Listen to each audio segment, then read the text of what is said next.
Assalamualaikum warahmatullahi wabarakatuh. Kami kelompok 3 akan mempresentasikan mengenai Rasm al-Mushaf. Sebelumnya, saya akan memperkenalkan anggota kelompok 3, yaitu 1. Kintania Fatahul Ilmi, yang kedua Rizky Putra Pangestu, yang ketiga Widya Gusti Prasasti, dan yang terakhir Horidah Naimah. Sebelum masuk pada materi Ras al-Mushaf, saya akan menjelaskan beberapa poin mengenai Ras al-Mushaf. Di antaranya pengertian Ras al-Mushaf. Ras al-Mushaf atau bisa disebut Ras Al-Quran. Ras Al-Quran terdiri dari dua kata, yaitu Ras dan Al-Quran. Ras berasal dari kata rasama yarsamu yang berarti menggambar atau melukis. Istilah Ras Al-Quran diartikan sebagai pola penulisan Al-Quran yang digunakan oleh Utsman bin Affan dan sahabat-sahabatnya ketika menulis dan membukukan Al-Quran. Sedangkan Al-Quran sendiri adalah bacaan atau kalam Allah yang diturunkan kepada Nabi Muhammad SAW dengan perantara malaikat Jibril yang ditulis dengan mushaf-mushaf dan disampaikan kepada kita secara mutawatir. Mempelajarinya merupakan amal ibadah, dimulai oleh surat Al-Fatihah dan ditutup oleh surat An-Nas.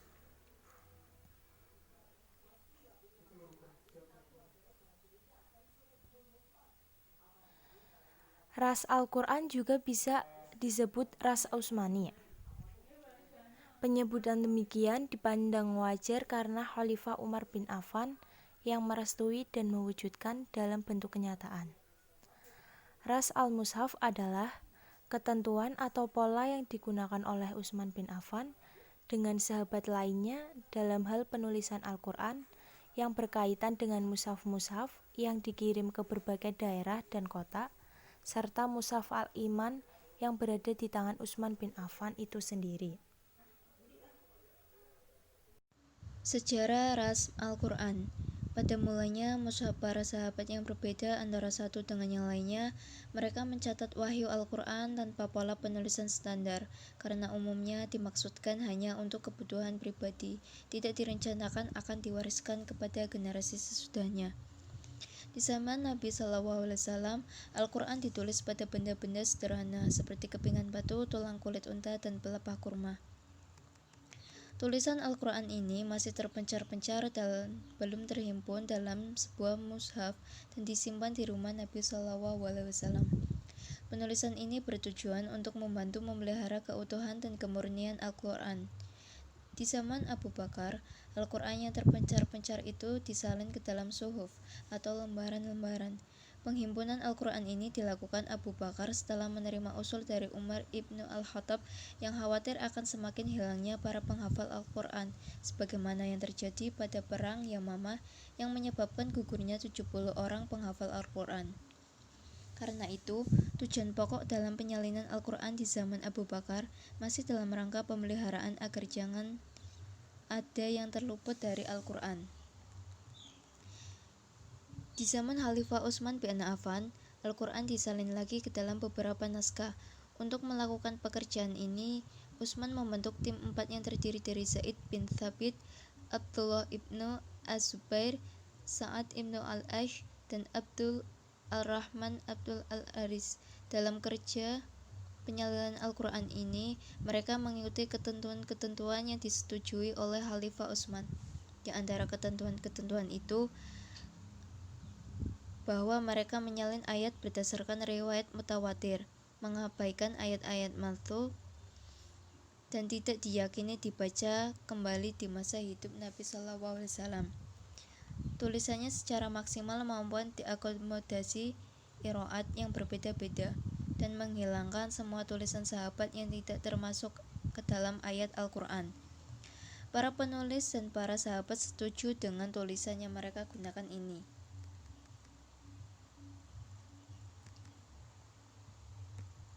Para ulama menyebut cara penulisannya ini sebagai rasm al-mushaf. Karena cara penulisan disetujui oleh Utsman sehingga sering pula dibangsakan oleh Utsman, sehingga mereka sebut ras Utsman atau ras al-Utsmani. Namun demikian, pengertian ras ini terbatas pada mushaf oleh tim 4 di zaman Utsman dan tidak mencakup ras Abu Bakar pada zaman Nabi SAW. Bahkan Khalifah Utsman membakar salinan-salinan mushaf tim 4 karena khawatir akan beredarnya dan menimbulkan perselisihan di kalangan umat Islam. Hal ini nanti membuka peluang bagi ulama kemudian untuk berbeda pendapat tentang kewajiban mengikuti ras Utsmani.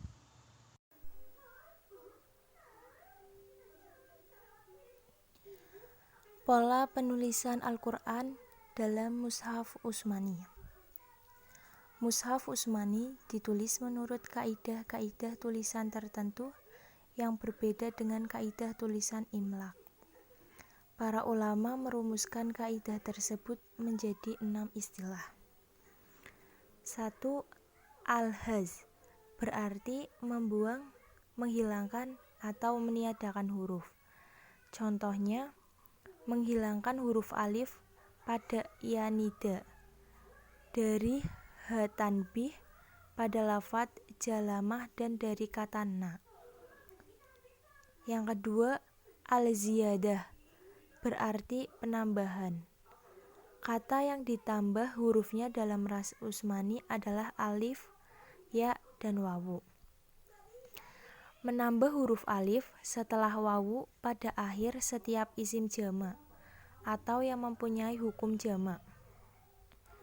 Menambah alif setelah hamzah marsumah wawu atau hamzah yang terletak di atas tulisan wawu. Menambah huruf ya sebagaimana yang terdapat di dalam ungkapan wa itsa'aidayir qori. Yang ketiga, al-hamzah, yaitu salah satu kaidah bahwa apabila hamzah berharokat sukun ditulis dengan huruf berharokat yang sebelumnya. Yang keempat, badal berarti penggantian. Huruf alif ditulis dengan wawu sebagai penghormatan pada kata, dan huruf alif ditulis dengan ya. Yang kelima, wasol dan washal atau penyambungan dan pemisah, seperti kata kul yang diiringi kata ma ditulis dengan sambung. Yang keenam, kata yang dapat dibaca dua bunyi.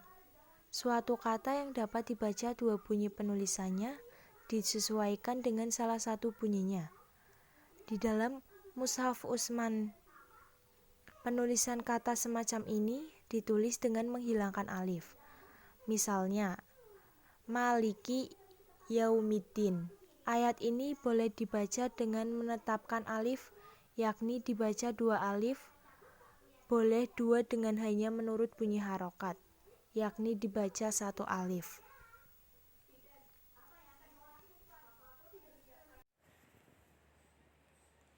Baik, saya akan melanjutkan.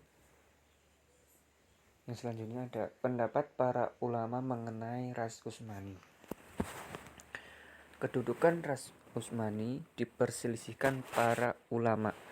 Apakah pola penulisan merupakan petunjuk Nabi Muhammad SAW atau hanya ijtihad kalangan sahabat?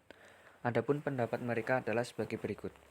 Yang pertama, jumhur ulama berpendapat bahwa pola ras Utsmani bersifat taufiki, dengan alasan bahwa para penulis wahyu adalah sahabat-sahabat yang ditunjuk dan dipercaya Nabi Muhammad SAW. Pola penulisan tersebut bukan merupakan ijtihad para sahabat. Nabi Muhammad SAW dan para sahabat tidak mungkin melakukan kesepakatan atau ijma' dalam hal-hal yang bertentangan dengan kehendak dan restu Nabi Muhammad SAW. Bentuk-bentuk inkonsistensi di dalam penulisan baku, tetapi di balik itu ada rahasia yang belum dapat terungkap secara keseluruhan. Pola penulisan tersebut juga dipertahankan para sahabat dari tabi'in. Dengan demikian, menurut pendapat ini, hukum mengikuti ras Utsmani adalah wajib, dengan alasan bahwa pola tersebut merupakan petunjuk Nabi Taufiki. Pola itu harus dipertahankan meskipun beberapa di antaranya menyalahi kaidah penulisan yang telah dibukukan. Bukan Imam Ahmad Ibnu Hambal dan Imam Malik berpendapat bahwa haram hukumnya menulis Al-Quran menyalahi ras Utsmani. Bagaimanapun, pola tersebut sudah merupakan kesepakatan ulama mayoritas atau jumhur ulama. Yang kedua,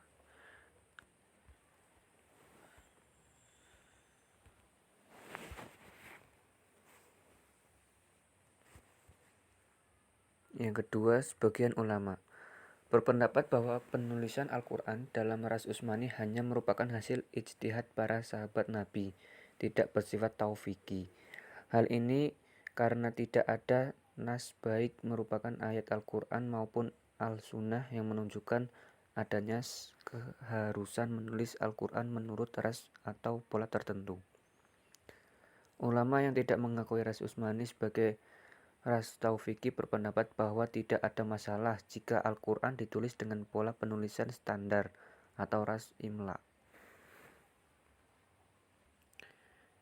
Yang ketiga, sebagian ulama lainnya mengatakan bahwa Al-Quran dengan ras imla dapat dibenarkan, tetapi khusus bagi orang awam.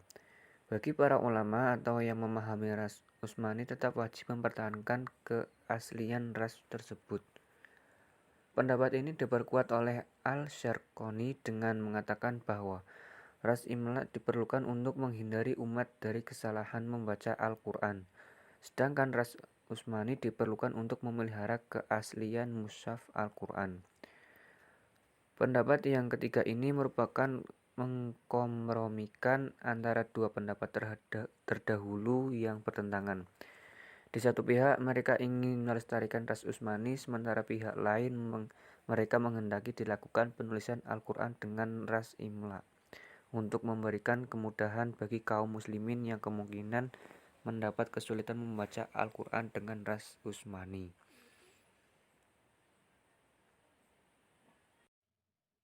Hubungan ras Utsmani dengan pemahaman Al-Quran. Pada mulanya, mushaf para sahabat berbeda antara satu dengan lainnya. Mereka mencatat wahyu Al-Quran tanpa pola penulisan standar karena umumnya digunakan hanya untuk kebutuhan pribadi atau tidak berencana untuk diwariskan ke generasi selanjutnya. Tetapi di antara mereka ada yang menyelipkan catatan-catatan tambahan dari penjelasan Nabi Shallallahu Alaihi Wasallam. Pada masa permulaan Islam, mushaf Al-Quran belum mempunyai tanda baca dan baris, juga belum ada tanda titik untuk membedakan huruf seperti contoh huruf ya dan ba. Seperti yang kita tahu bahwa sekarang huruf ya memiliki 2 titik di bawah huruf dan ba memiliki 1 titik.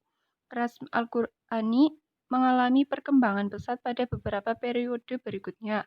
Khalifah Abdul Malik Ibnu Marwan memerintahkan Al-Hajjaj Ibnu Yusuf Al-Sakafi untuk menciptakan tanda-tanda huruf Al-Quran. Beliau mendelegasikan tugas tersebut kepada Nasid Ibnu Asim dan Yahya Ibnu Ma'mur, 2 orang murid Ad-Duwali. Kemudian kedua orang inilah yang membubuhi titik di sejumlah huruf tertentu yang memiliki kemiripan. Sebagai contoh yaitu penambahan titik di atas huruf dal yang kemudian menjadi zal, dan juga huruf-huruf yang lainnya yang memiliki kemiripan. Kesimpulan, rasm Al-Quran adalah ketentuan atau pola yang digunakan oleh Utsman bin Affan beserta sahabat lainnya dalam hal penulisan Al-Quran berkaitan dengan mushaf-mushaf yang dikirim ke berbagai daerah dan kota, serta mushaf Al-Iman yang berada di tangan Utsman bin Affan sendiri. Para ulama merumuskan kaidah-kaidah ras Utsmani menjadi 6 istilah, yaitu al-hadz, al-ziyadah, al-hamzah, badal, wasol, dan fasol, kata yang dapat dibaca 2 bunyi. Hubungan ras Utsmani dengan pemahaman Al-Quran adalah ketika pada masa permulaan Islam, mushaf Al-Quran belum mempunyai tanda-tanda baca dan baris. Mushaf Utsmani tidak seperti yang dikenal serta yang dilengkapi oleh tanda-tanda baca, dan juga belum ada tanda-tanda berupa titik sehingga sulit membedakan antara huruf ya dan ba. Kesulitan mulai muncul ketika dunia Islam semakin meluas ke wilayah-wilayah non-Arab, seperti Persia di sebelah timur, Afrika di sebelah selatan, dan beberapa wilayah non-Arab lainnya di sebelah barat. Saran, diharapkan dengan adanya makalah yang membahas tentang ras Al-Quran ini dapat memberikan sedikit pengetahuan kepada teman-teman dan penulis secara pribadi mengenai cara membaca Al-Quran itu sendiri yang ditinjau dari tanda-tanda yang telah ada dalam Al-Quran. Sekian, terima kasih. Wabillahi taufiq wal hidayah. Wassalamualaikum warahmatullahi wabarakatuh.